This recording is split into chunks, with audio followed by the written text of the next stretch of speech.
SBI Dividend Yield Fund. In this video, we are going to see whether this NFO will add value to your investment portfolio or not.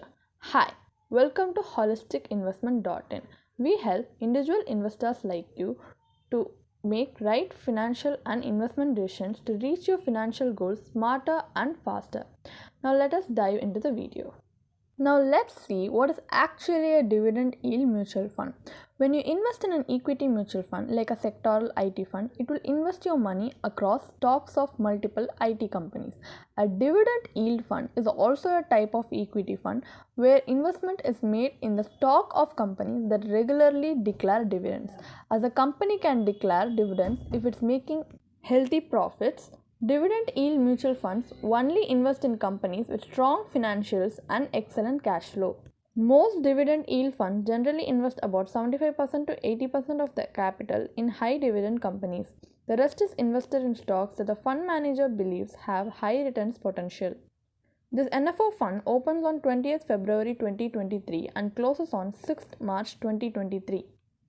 It has Nifty 500 TRI as its index benchmark, and the minimum amount for application starts from 5,000 rupees.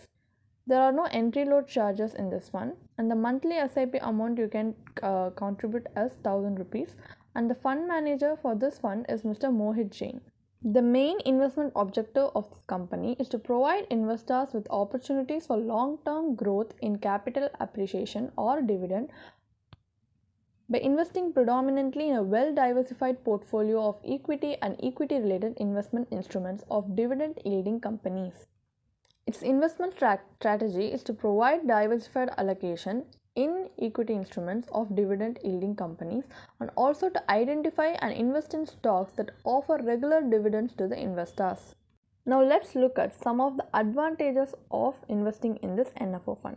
There is a potential for wide diversification of your investment portfolio. As diversification is the primary benefit of any mutual fund, under these funds too, investors get the benefit of earning potentially higher returns through an array of investments made across various companies, sectors, industries, asset classes, etc. This eventually helps the investors earn potentially higher returns through their investments in dividend yield funds.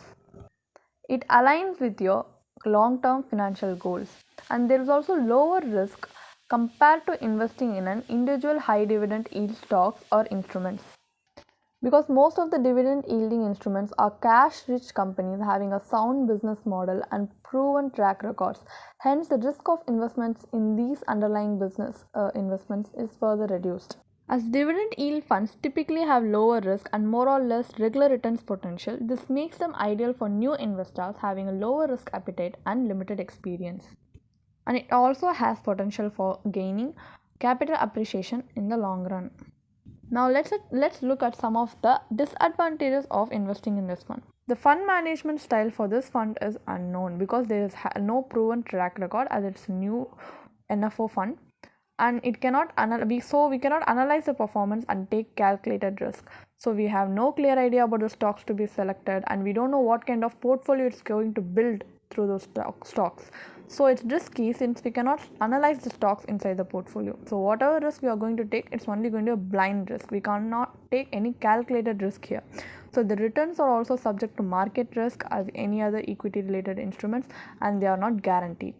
So finally, if you want to know if investing in SBI Dividend Yield Fund is worthy or not, it totally is up to you. It totally depends on who you are as an investor, what kind of risk appetite you have, what kind of financial goals you have, in what kind of time period you want to achieve them. It all depends on those several factors. So if suppose you are a conservative investor and you don't want to take any much risk, then it's better you invest in an existing mutual fund which already have a track record for minimum of 7 to 10 years. So you know what kind of risk you're going to take, and it's not going to be blind risk, because without proper portfolio and research, investment is going to be really risky, especially in an equity related instrument like this. So it's better you invest in existing mutual fund to know what kind of risk you can take. But if you're an aggressive investor and you're willing to take risk, then definitely you can invest in this investment instrument, but as a trial basis. With minimum investment, you can start investing in this with your spare money, so you know what kind of risk and what kind of portfolio it's going to build later on. And later on, if you like the fund and if it's providing stable income and generating high returns or something, then you can start investing in it more. But for now, you can start investing in it on a trial basis. So it's based on your risk appetite and your financial goals time horizon, so it's up to you. If you have any doubts regarding the topic we have discussed in this video, please comment so we can get back to your queries quickly.